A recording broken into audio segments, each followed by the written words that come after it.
hello सांग मैंने जय जगन्नाथ नमस्कार सांग मैंने आज बनवा नड़िया रस दे चिंगुड़ी कषा ठीक अच्छे सांग मैंने तो चिंगुड़ी के प्रथम भाजी नेबा तो चिंगुड़ी मसला तो मुझे रेडी कर नहीं तो प्रथम आलू को एमती भाजी दे तापर फुटन ऐड करवा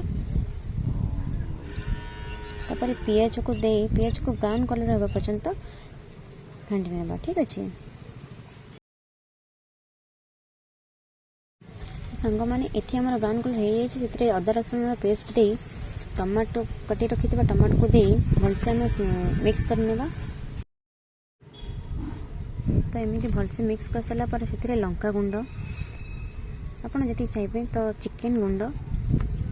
हलदी गुंड किसी भी मसला ऐड करें स्वाद अनुसार लुण दे से नड़िया रस को दे भजा आलू को पकाई तो भलसे मिक्स कर नेबा से आम भजे रखी चिंगुड़ी के ऐड करवा तो किसी समय फुटापी छाड़ी ना ठीक अच्छे तो फुटी सारापर आमर बनीगला टेस्टी नड़िया रस दे चिंगुड़ी कषा